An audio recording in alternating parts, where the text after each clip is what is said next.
នេហាក៏លាបស្រងអង្គចាម្ដេចផ្កា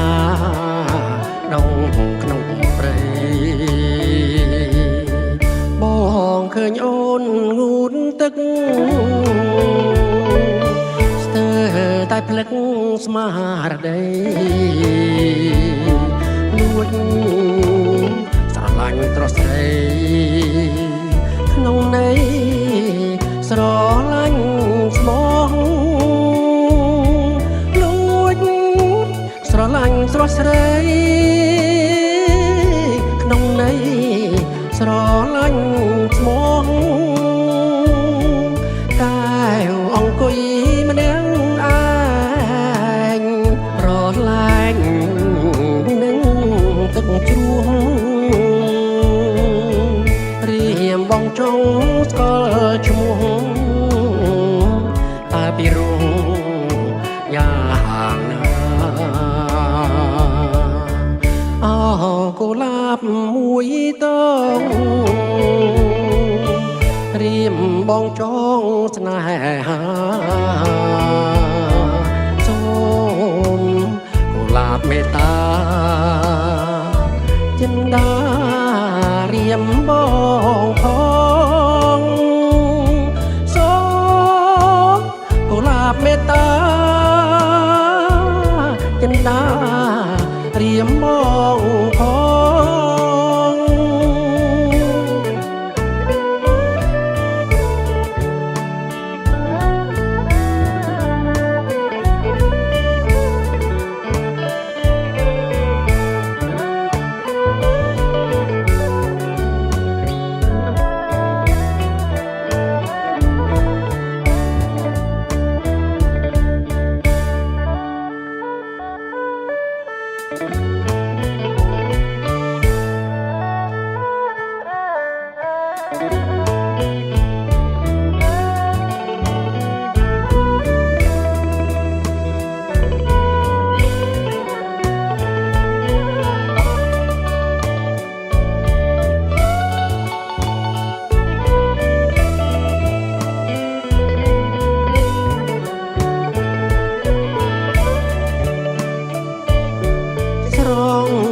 ស្រងម្លាំងទេ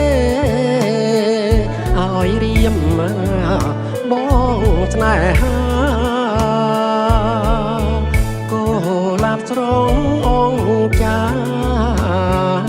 មិនដេញផ្កាដងក្នុងព្រៃអោក៏លាបមួយតងបងចង់ស្នេហាសូមកុលាបមេត្តាចិន្តារៀមបងផងសូមកុលាបមេត្តា